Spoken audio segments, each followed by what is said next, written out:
अगर कैल्शियम को vitamin D के साथ बैलेंस करके लिया गया है, अगर विटामिन डी युक्त कैल्शियम लिया गया है तो उससे पथरी नहीं होगी।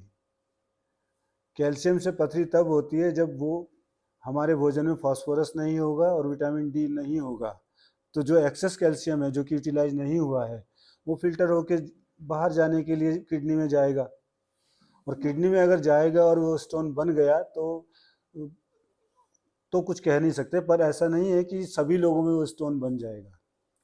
कुछ लोगों का शरीर इस तरह का होता है, कुछ लोगों की किडनी या कुछ लोगों का जो यूरिन ट्रैक है उसका डिज़ाइन ऐसा होता है कि वो जो पार्टिकल कैल्शियम के गए हैं वो कहीं पर स्ट्रेस की तरह रुकते रहते हैं और रुक रुक करके वो कुछ बन जाते हैं।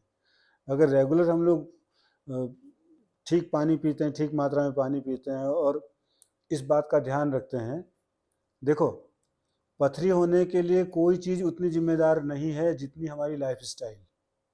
ये बात ध्यान में रखो कि हम लोगों को अपने यूरिन ब्लैडर में बहुत देर तक यूरिन रोके रखना नहीं चाहिए। अगर हमको फील हो रहा है कि हमें यूरिन आ रही है तो हमें तुरंत उसको पास करने के लिए वॉशरूम चले जाना चाहिए।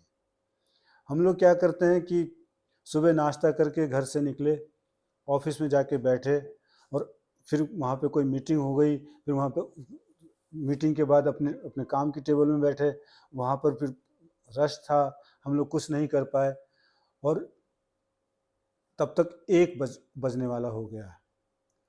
और जब बर्दाश्त से बाहर हो गया, जब जब यूरिन निकलने को हो गया, तब हम अपनी अपनी सीट छोड़ करके जा रहे हैं।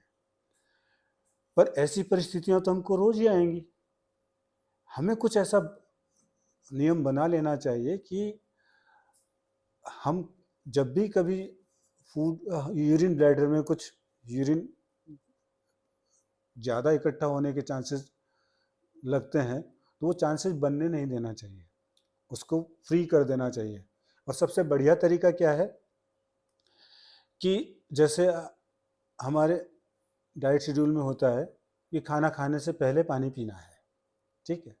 आपको आप जो खाना खाएंगे उसको डाइजेस्ट करने के लिए जितने जितने भी उसे लिक्विड बनाने के लिए जितने भी पानी की आवश्यकता है आपने ले ली पहले ही, और खाना आपने खा लिया।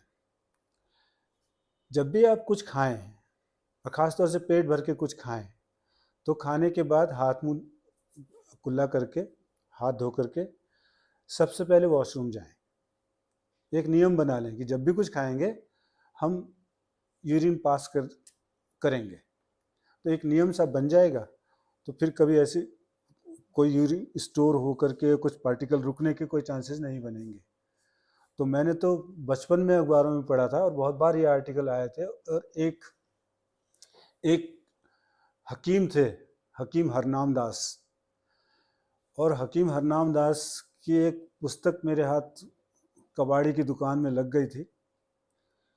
वो मेरे लिए संपत्ति हो गई, संपदा हो गई। जितनी भी कैलोरी की जानकारी है उस बुक में थी। पर आज दुर्भाग्य से वो, मैं क्योंकि कॉन्टेस्ट खेलने के लिए जाता था तो कानपुर जा रहा था, वो बुक मेरे साथ हमेशा रहती थी।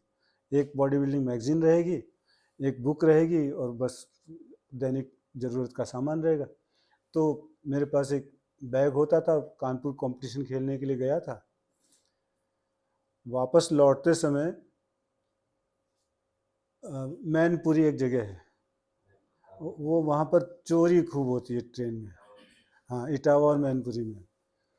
तो कानपुर से आते हुए मेरा बैग कोई चोरी करके ले गया, तो उसमें बहुत महंगी, मैंने पूरे महीने की कमाई मेरी जितनी थी उतनी कीमत की मैगज़ीन, 800 रुपये मेरी तनख्वाह थी और 850 रुपये की वो 2 मैगज़ीन थी।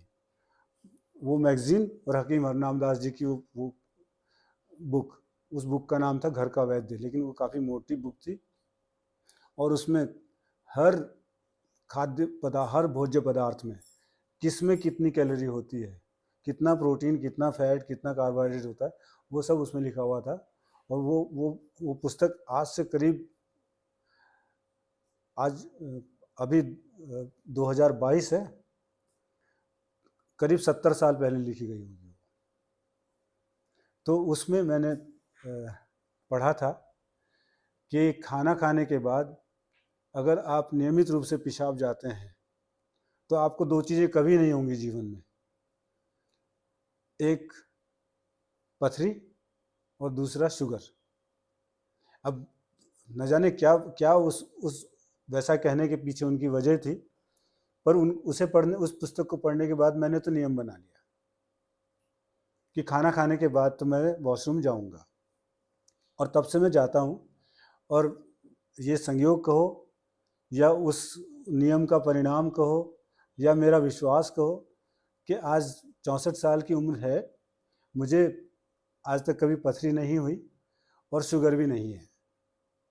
अब चाहे उस नियम का पालन करने से हो या परमात्मा ने स्वास्थ्य ऐसा दिया हो इसलिए, पर मुझे बड़ी श्रद्धा है उस बुक पर, क्योंकि जो कुछ मैं न्यूट्रिशन के बारे में आज आप लोगों से बात करता हूँ, इसमें से 75% मैंने हकीम हरनाम दास की पुस्तक में पढ़ा था,